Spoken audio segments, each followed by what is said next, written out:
सबसे पहले मैं अपने प्रेस के साथियों का धन्यवाद देता हूं। आज इस कार्यक्रम में आप सब बड़ी संख्या में आए हैं।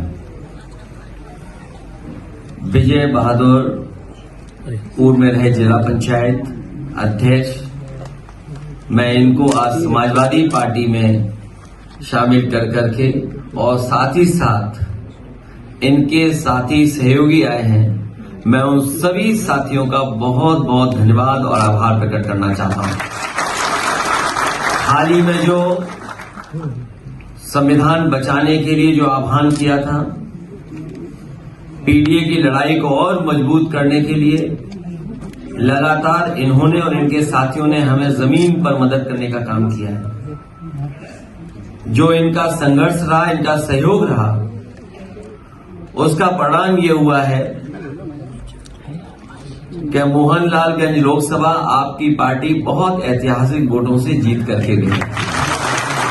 न केवल इनके साथियों का सहयोग हमें लखनऊ, मोहनलालगंज आसपास के क्षेत्र में मिला है, बल्कि बाराबंकी और आसपास के क्षेत्रों में भी इनके सहयोगी साथियों ने बहुत ईमानदारी के साथ समाजवादी पार्टी और इंडिया गठबंधन और पीडीए की लड़ाई को मजबूत करने का काम किया है।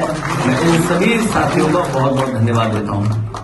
हमें उम्मीद है कि आने वाले समय में इनके साथी सहयोगी और समाजवादी पार्टी के साथ मिलकर के समाजवादी आंदोलन को और मजबूत बनाने का काम करेंगे। हाल ही में जो सरकार फैसले ले रही है,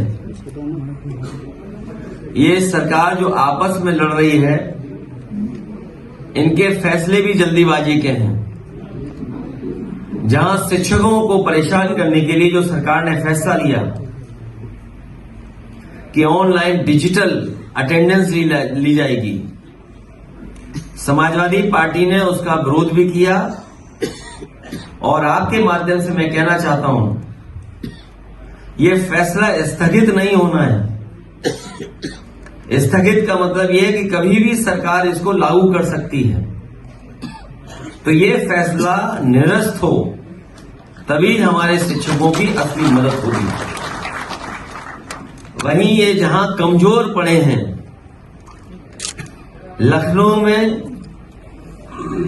और सरकार में ये कमजोर पड़े हैं, इसलिए इन्होंने ध्वस्तीकरण का अपना फैसला टाला है। ये फैसला ही टाला है। ये फैसला हमेशा हमेशा के लिए खत्म नहीं हुआ है। इसलिए शिक्षकों के लिए जो ऑनलाइन डिजिटल अटेंडेंस थी, वो स्थगित नहीं, निरस्त हो। और हम सावधान करना चाहते हैं प्रदेश की जनता को भी कि भारतीय जनता पार्टी के लोग आपस में लड़कर के और कुर्सी की लड़ाई में पूरा एडमिनिस्ट्रेशन खत्म कर दिया है। जहां इन्हीं के विधायक, इन्हीं के लोग आरोप लगा रहे हैं कि भ्रष्टाचार चल रहा है। हम लोगों ने अखबारों में पढ़ा है कि मुख्यमंत्री खुद स्वीकार कर रहे हैं कि बड़े पैमाने पर दलाली चल रही है। जिस प्रदेश के मुख्यमंत्री खुद स्वीकार कर रहे हो कि दलाली हो रही हो और अखबारों में बड़ा बड़ा लिखा हो कि दलाली हो रही है, तो जनता जानती होगी कितनी दलाली हो रही है। उसमें दोनों डिप्टी सीएम बुलाए नहीं गए, एक डिप्टी सीएम दिल्ली में मीटिंग कर रहे हैं, तो क्या कोई फेरबदल? कुर्सी की लड़ाई में जनता बहुत परेशान है। आप सोचिए, खबर ये आ रही है कि महिला ने अपने ऊपर जिंदा आग लगा करके जान दे दी। जिंदा है कि एक्सपायर हो गई? आप सोचिए, आप लोग खुद सोचिए कि एक महिला अपना न्याय मांगने गई और उसने आत्मदाह कर दिया और था नहीं मर। पुलिस वहां थी, प्रशासन क्या कर रहा था वहां पर? और इनके विधायक खुद आरोप लगा रहे हैं और मुख्यमंत्री खुद स्वीकार कर रहे हैं दलाली हो रही है।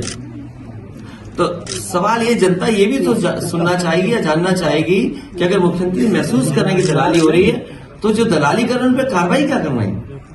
जिस विभाग के बारे में वो आरोप लगा रहे हैं, वो विभाग तो सबसे करीब है उनके।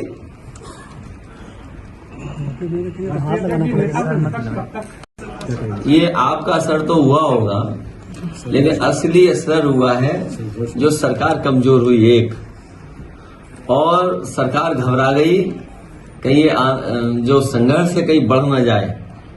समाजवादी लोग लगातार संपर्क में थे, रविदास जी लगातार संपर्क में थे, पीछे बैठे हुए लोग दोनों संपर्क में थे।